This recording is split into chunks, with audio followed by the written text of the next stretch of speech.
Somo hili ni kuhusu usomaji wa Biblia na usomaji wa neno la Mungu. Biblia inasema neno la Mungu likae kwa wingi ndani yako. Lakini neno la Mungu linatoka kwenye kitabu hichi. Kitabu hiki hakijawahi kubadilika. Kwa hivi karne na karne. Profesa walosoma ma PhD, walosoma wanabadilisha version. N1, version 2, version 3. Lakini hiki hakijabadilika.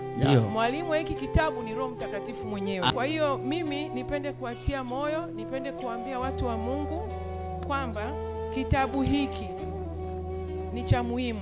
Kila siku ya Mungu hakikisha unasoma, hakikisha unapita. Mungu anaongea na watu kupitia hiki kitabu. Mungu anaongea na watu kupitia hiki kitabu. Ni kitabu chenye nuru. Labda mtu anisomee Yohana 1 mstari wa 1 mpaka wa 14. Maneno matakatifu ya Mungu yanasema, hapo mwanzo kulikuwako na neno, naye neno alikuwako kwa Mungu, naye neno alikuwa ni Mungu. Mstari wa 2, huyo mwanzo alikuwako kwa Mungu. Mstari wa 3, vyote vilifanyika kwa huyo, wala pasipo yeye hakikufanyika chochote kilichofanyika.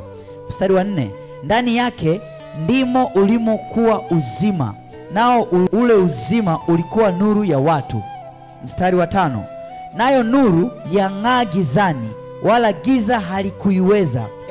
Rudi mstari wa 4 hapo. Mstari wa 4, ndani yake ndimo ulimokuwa uzima, nao ule uzima ulikuwa nuru ya watu. Ona hilo neno ndani yake kulikuwa hapo uzima, na huo uzima ulikuwa ni nuru ya watu. Endelea mstari wa 5. Mstari wa 5, nayo nuru yang'aa gizani, wala giza haikuliweza. Bado anaendelea, nayo nuru yang'aa gizani, nayo giza haikuiweza. Lakini kule anasema hapo mwanzo kulikuwa hapo na neno, naye neno alikuwa kwa Mungu, naye neno alikuwa Mungu. Ndio maana tunafika mahali tunasema kwamba Mungu anaongea na watu kupitia kitabu hiki. Changamoto zozote unazoziona, yumkini unawaza kwenda huku kwenye kupaka mafuta, kwenye kuchukua vitambaa, kwenye nini, lakini mwisho wa siku Mungu yuko hapa. Kwa hiyo mtu wa Mungu unapaswa kuhakikisha kwamba unapambana kusoma neno la Mungu.